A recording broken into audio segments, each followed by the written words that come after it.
اگر اس پر غور کیا جائے تو پھر خود بخود یہ بات سمجھ میں آئے گی کہ ویسے تو اللہ تبارک و تعالی نے اس رمضان کے اندر بنیادی طور پر 2 عبادتیں ہیں ایسی جو اور دنوں میں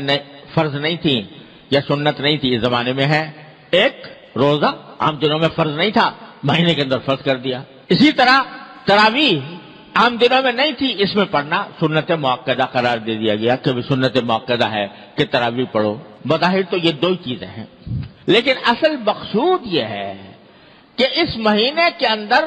ان 2 کاموں کے علاوہ آدمی جتنا ہو سکے اپنے آپ کو دوسرے مشاغل سے فارغ کر کے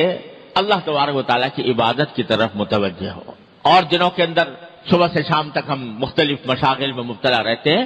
یہ 1 مہینہ اللہ کے لیے اپنے آپ کو فارغ کرنے کی کوشش کرو کہ اپنی دوسری مصروفیات کم کرو، اور جو حقیقی عبادت کے کام ہے جس کے لیے تم دنیا میں بھیجے گئے تھے، جو تمہاری پیدائش کا مقصد تھا، اس کی طرف اپنی توجہ زیادہ بڑھاؤ۔ لہذا اس میں روزے اور تراویح کے علاوہ آدمی اس بات کا اہتمام کرے کہ تلاوت قرآن کریم کی تلاوت عام دنوں کے اندر اتنے کرنے کا موقع نہیں ملتا، جتنا ہو سکے قرآن کریم کی تلاوت زیادہ سے زیادہ کی جائے۔ یہ نبی کریم صلی اللہ علیہ وسلم کی سنت بھی ہے، اور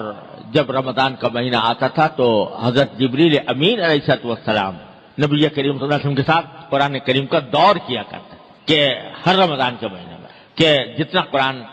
ایک مرتبہ حضور اقدس صلی اللہ علیہ وسلم پڑھتے، ایک مرتبہ جبریل امین پڑھتے، کیا منظر ہوگا، وہ کیا عالم ہوگا کہ دور کرنے والے حضرت جبریل علیہ السلام اور دور کرنے والے حضور نبی کریم صلی اللہ علیہ وسلم، کیا تلاوت ہوتی ہوگی، کیا اس کا منظر ہوگا اور کیا اس کی روحانیت ہوگی۔ ہر سال یہ ہوتا، اور آخری سال جو آپ کی دنیا میں تشریف رکھنے کا آخری سال تھا، اس میں 2 مرتبہ یہ دور کیا گیا سرکار دو عالم صلی اللہ علیہ وسلم اور جبریل امین کے درمیان۔ تو اس لیے قرآن کریم کی کو خاص نسبت ہے رمضان سے، تو اس میں رمضان کے اندر پہلے سے طے رکھیں کہ بھئی تلاوت قرآن کی مقدار عام دنوں سے زیادہ اس میں بڑھائیں گے۔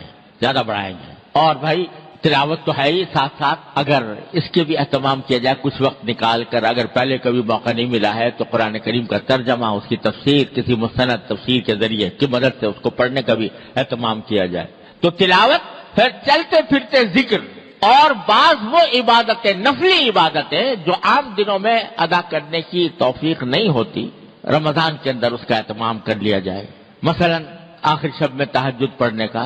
عام دنوں میں اگر موقع نہیں ملتا، یہ توفیق نہیں ہوتی، تو سحری کے لیے تو انسان اٹھتا ہی ہے، اس سے کچھ پہلے اٹھ جائے اور کچھ رکعتیں تہجد کی پڑھ لے، 8 رکعتیں، 6 پڑھ لے، 8 پڑھ لے، اچھا ہے کہ 8 پڑھ لے۔ عام دنوں کے اندر تراویح کے بعد، مغرب کی نماز کے بعد 6 رکعتیں مسنون ہیں، یعنی نفلی عبادت نہیں عام دنوں میں موقع ملتا، اب پڑھ لے۔ اشراق کے بعد جو رکعتیں، 2 رکعتیں یا 4 رکعتیں، یہ عام دنوں میں موقع نہیں ملتا، اس میں پڑھ لے۔ اور چلتے پھرتے ذکر، فضولیات سے اجتناب، فضول کام سے، فضول محفلیں جمی ہوئی ہیں، باتیں ہو رہی ہیں، گپ شپ ہو رہی ہے، اس سے اپنے آپ کو بچائیں، اور زیادہ سے زیادہ وقت اللہ تبارک و تعالیٰ کے ذکر میں، اللہ تعالیٰ کی یاد میں، اللہ تعالیٰ کی عبادت میں گزارنے کی کوشش کریں۔